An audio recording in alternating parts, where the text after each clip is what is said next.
natangiye music muri 2014. 2014. Uyu munsi ugeze mu 2022. Sobanura ngo maze imyaka 8 muziki muri music. Myaka 8 musaza mu gakino. Musaza. Sobanura ngo uri umurapa. Nge ndi muri gen. Kuvuga ngo abahanzi nyarwanda barimo gutera imbere kandi wenda ikiza cya umuhanzi nyarwanda numva twakorana bikanshimisha ni The Ben. The Ben. Yes. The Ben uvuga ngo nibura kuri stage imwe nangwa se muri video imwe na The Ben. Nahita numva ko nyene kafashwe. Yes. Dex.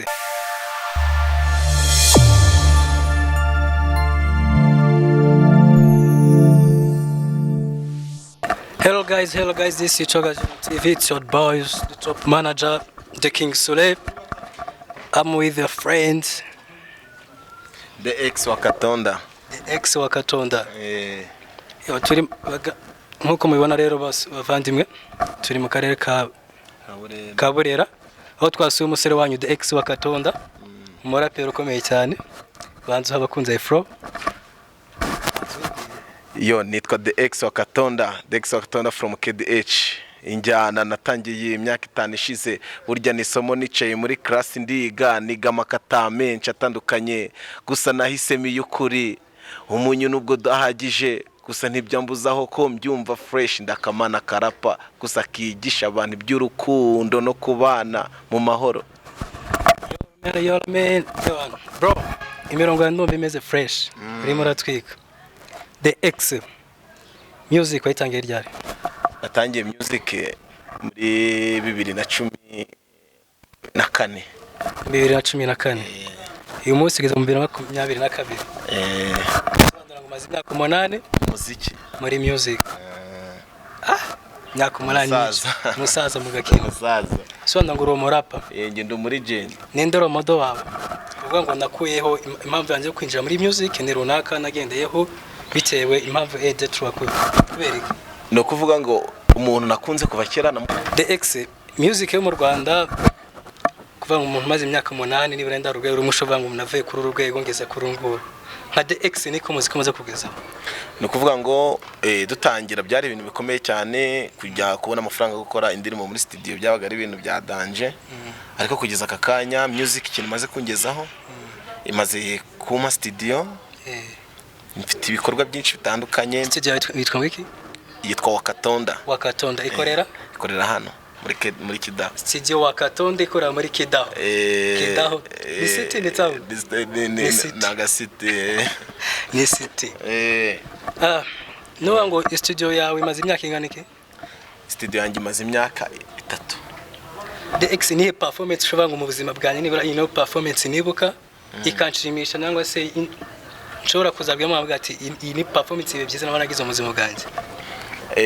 Performance nigeze gukora mu muziki iranshimisha kurusha andi performance nakoze ni performance nakoreye muri Uganda. Ahagana he? Ahantu bita Mbarara. Yabaye performance nziza cyane yanatumye impa courage gukomeza music. The ex bisobanura ngo buri muntu wese ari mu muziki cyangwa se no mu zindi sectors bisaba ko ari abantu be bakuru bagomba kureberaho cyangwa se abandi yifashisha. Ninde muhanzi wo mu Rwanda nibuga ngo nabara ufite featuring nabo? Muhanzi wo mu Rwanda dufitanye featuring ni benshi cyane. Nkande uzwe abanyarwanda shaka kuba bazi? Uwo navuga abanyarwanda bazi. Mfitanye indirimbo na G Bruce. Yitwa Icyizere. Iri kuri social media. Kuri YouTube, kuri platform zanjye zose irahari. Ugiye kureba kuri Dex wa Katonda irahari. Uretse ko turimo gutegura projet yayo ya video. Icyizere na G Bruce. Yes. Dex hari ibintu byinshi genda bigaragara mu muziki nyarwanda. Urugero nk'ejo bundi ari igiteramo cyabereye muri BK Arena. Aho umuhanzi Ken Solo yahamagaye ku rubyiniro ntitabira ku rubyiniro. Nk'umuhanzi washobora kuba ari mu ishusho umuntu uvuga ngo nanjye ndagerageza kugira ngo ntere ikirenge mu cyabakuru banjye cyangwa se wenda nawe umuranje ashaka kuba arantanzeyo. Ese nta impact ushobora kuba yaragwizeho wenda kuba wacika intege mu muziki wawe? Ibintu Ken Solo yavuze ubushize bira bintu nashatse kubigarukaho no mu bandi bantu no mu bindi bitangazamakuru. Ken Solo bira bintu ni ibintu duhora nabyo. Ni kuvuga ngo abantu bategura abantu bashinzwe ibitaramo hano mu Rwanda, abantu bashinzwe abahanzi hano mu Rwanda, hari ikintu batari biyumvisha, hari ikintu mu bo ubwabo batari batwiyumvamo. Aratekereza umuhanzi wo mu Rwanda okay ari aho ngaho gusa kumva ko nyine wowe ugomba kuza ukamufasha, ugasanga biraho gusa nta kindi kintu wabona ubwawe nk'umuhanzi. Kandi kuvuga ngo bese barashaka kubagira ibimasa by'amapunda, yes, barashaka kutugira ibikoresho, kuko na Ken Solo yagaragaza ko bashobora kuba abandi barariye bagasabwa kujya kuri stage tariye. Oya bira bintu nge nabonye ari nko mu buryo bwo kumusebya. Kubera ko Ken Solo amafaranga yenda bayishuye hariya ntabwo yabona amafaranga yo kurya. Okay, nyine we bamwe bavuga ko yavuze ko yasabanze gusaba icupa rya Hennessy ryo kwakora urubyiniro, we yaje kugaragaza ko yasabaga ubwo kabanze kubite kwishyurwa. Ken Solo sinzi niba wenda bakizamuka cyangwa se bafite impumbero kugira ngo nibura indareba bashobora kugira, ntabwo bibatera ko nibura bashobora kugira imbere no music ayigora n'izindi mbogamizi. Bira bintu ni ibintu ngewe nakunze kuvuga, ni ibintu ni mindset dufite, tugomba abantu bagomba kugira ute guhindura. No kuvanga abahanzi b'ubwabo barakora cyane, ariko babantu bashinzwe ibintu by'umuziki baracyafite ibitekerezo byo kumva ko umuhanzi nta kintu agomba kubona kandi yaravunitse yarakoze ibintu byinshi bitandukanye. Kuvuga ngo barashaka kutubyazamo inyungu, bo babona inyungu, twebwe abahanzi ntihagire ikintu babona. Mwe mwakoze nta kintu mubona. Izina ry'umuhanzi ariko bo ubwabo bo bakabona amafaranga. Dex nk'umurapa mu 2022 mu Rwanda ninde ushobora kuvuga ngo nibura umutipe ari gukora? Uwo muraperi cyangwa umundi muhanzi usanzwe? Umuhanzi yaba muri hip hop yaba mu R&B. Umuhanzi mu Rwanda mbona kano kanya kabisa mvuga ati n'umuhanzi ari gukora bya hatari. Ni ibintu bigaragara ni Bruce Melody. Uravuga iki ku myambaro ejo bundi witwa Bushido yajyambaye muri BK Arena? Urano umusaza yaje yambaye neza cyane, bira ni ibintu bya attracting abakunzi be, kuko wenda baramubona rimwe bakabona ubushize yaje yambaye ibintu by'abami, sinzi icyo gitaramo ejo bundi azayambaye ibintu by'ingagi. Bira bintu ni ibintu byiza cyane bituma abantu bakukunda kandi bakakwishimira cyane. Dex nimwize mbogamizi nk'umurapano muri Burera mu Kidaho ashobora guhura nazo ishobora gutuma wenda adashobora kwimprovinga boosting agere hejuru abe yamenyekana wanenze Nyarwanda abandi tuzi harimo ba Juno Kizigeza barapa nkabo ngabo, yumva ashobora kurega kundi rwego nk'undi muhanzi wese mu Rwanda. No kuvuga ngo ikibazo kiri hano, abantu bose baracyafite ngo nta muhanzi wazamuka ari mu ntara akorera mu ntara. Icyo ni ikibazo kigihari kigice n'abahanzi intege, gituma n'izi saha music yo mu ntara ikiguma hasi.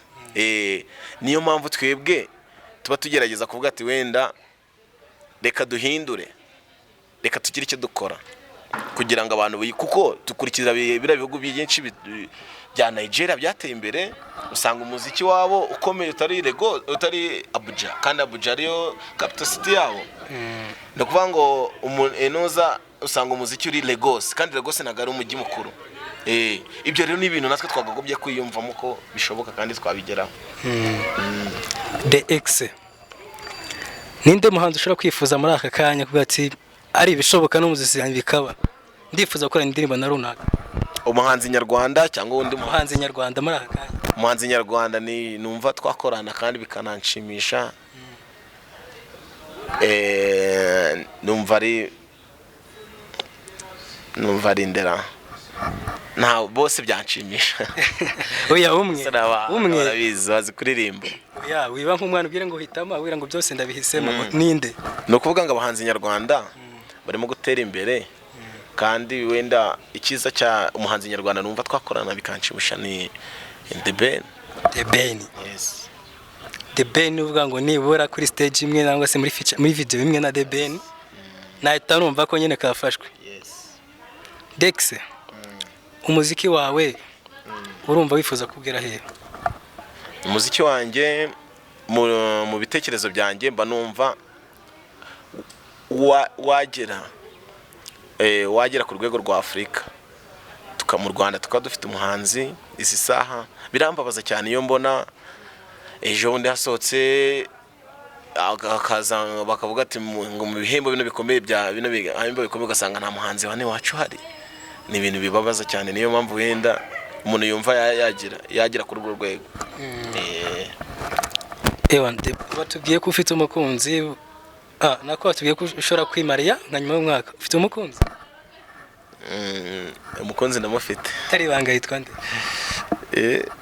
umukunzi ndamufite nibanga ko ntago ari byiza kutubisha mu itangazamakuru gusa ndamufite cyangwa ufite nka batanu oya ndamufite n'umukunzi umwe byaba bitwaye iki se ubundi bareba arenze umwe oya hari ngo ubuzayi burya akamayibumuza ni ukuvuga ngo no mu buzima busanzwe iyo umuntu akoze ibintu byinshi hari bimwe bipfa DX wavuze ko watangiye umuziki 2014 nihe icyo gihe birumvikana ko ashira kuri high school nihe ndirimbo nibura wibuka vango intangira career yanjye ari ngiye nihe ndirimbo ushaka gukunda wibuka ari high school mu bitaramo bya high school wenda abaga nk'amaboom n'ibindi bitaramo bitandukanye nihe ndirimbo ikugaruka mu mutwe buri munsi nako icyo gihe wenda nk'umunyeshuri mwiga yashobora kuba ati ni DX ndamwibutse icyo gihe twakoze indirimbo nyinshi dufite indirimbo yitwa ibyo tubona ari collabo y'abantu benshi hakaba n'indirimbo yitwa nta na kimwe naguhisha n'indirimbo z'icyo gihe zakoze bitangaza nta gace na kamwe muri izo ndirimbo zose waduherezamo bw'ibyo tubona bidukura umutima bidutera kubabara ibyo tubona bidukura umutima bidutera gushavura ubukene intambara z'urudaca nsanze umwanzuro ari ugufashanya DX abakunzi bawe hano by'umwihariko muri kano karere ka Burera muri wa Kidaho ndetse n'ahandi hatandukanye no muri za Musanze buriya urabateganyiriza iki mu minsi iri imbere projet zawe ushobora kuvuga ngo mfite projet yineye nari maze iminsi mfite projet yo gukora album y'indirimbo 10 ndakeka izimaze kurangira indirimbo hariho n'irandi ndi kumwe na Jibrus nari kora album yanjye audio nani murakora amashusho ni imwe nakoreye amashusho iri kora album yanjye imwe nifite amashusho yitwa ngo iki ifite amashusho nitwa Karori waturirimbira kuri Karori umusore Karori ndamuzi yeye yavukiye ku gasozi k'iwacu yiga atandatabanza Karori azi gusoma no kwandika Karori afite imiryango irenze ariko we yarakennye Karori umutwe yaranawutaye Karori yarababaye rwose Karori afite ubuzima bubi cyane njya musabira ku Mana buri gihe cyose n'umutima wanjye wose n'ubuzima bwanjye bwose n'umubiri wanjye wose Karori bizacamo Karori yes ni DX iyo ikintu kitwara umwanya wawe munini uretse umuziki ni iki ikintu kintwara umwanya nkanjye no kwicara ngatekereza kuri business yanjye iyo utari umuziki uri gukora iki iyo nari mu muziki nyine mba muri business bisanzwe waba ukunda ibintu bya football okay ndabikunze kera bya bintu by'ubwana ariko ngo wapi nta kipe nimwe ubungu fana n'umumani ukomeye Manchester United ariko ejo ni mwatangiye mutsindwa bimeze nabi DX dusoza rero niki ubwitangariza abakunzi bawe yaba nkuko wagiye tugira muri projet zawe ubahishiye n'ibiri imbere yabyo nibiki wabatangariza bitegeki ikintu bakwitega bagiye kwitega ibintu bya danje bagiye kwitega indirimbo igiye gukorerwa muri high five yes indirimbo igiye gukorerwa muri high five ndetse n'indi collab ya danje y'umustar atari banga mutubwira oya ni banga uzamudutangariza ubutaha nzabatangariza nuba mu Misiri imbere twitege ibikorwa bya danje umuriro DX ubona ari nka ryari dusoza final uvuga ngo nanjye nibura Imana nibimfashamo nzira kuri stage ya BK Arena mfite gitaramo muri performing igihe igihe umva nyine kuvuga ngo nibara igihe cyanjye niha bidahindutse bitewe n'imbaraga ndi kumanya ngomba gushyira muri projet zanjye nanjye umwaka uyu nguyu nshobora kuza kuri stage za BK Arena mpamagarwa ngo DX ku rubyiniro bidahindutse harye nejo wabona biciye ntago precise dosoreze rero na kapera iyo ndimo kumva biti nk'iyi ndadunda gasunda nibereye ibikubo ndashaka kubyina nkazunguza ndashaka kubyina nkirekura ndashaka kubyina nkarakara nkagakara still ni hahandi KDH wood swing ni hakundi KDH mood guys mari banakoro twari kumwe n'umusore wanyu the X wa Katonda guturuka mu karere ka Burera muri centre ya Kidaho umusore watangiye umuziki mu 2014 kugera muri umunsi wabana ko umusore umaze kugera hejuru umaze gutera imbere watubwiye ko afite indirimbo nziza kwitwa Icyizere ko na G Bruce ni indirimbo ushobora gusanga kuri platform ze zose ufite so YouTube ibita intuza platform yitwa ngiki Dex wa Katonda Instagram D wa Katonda nibindi za muforonye kuri Instagram yiwe mukuri subscribe kuri Dex wa Katonda mumutera inkunga umusore wacu arite azamuke nawe atera imbere abakunze ba Icyogajuru TV ibyiza bihora bigaruka kuri TV yacu nawe utacaho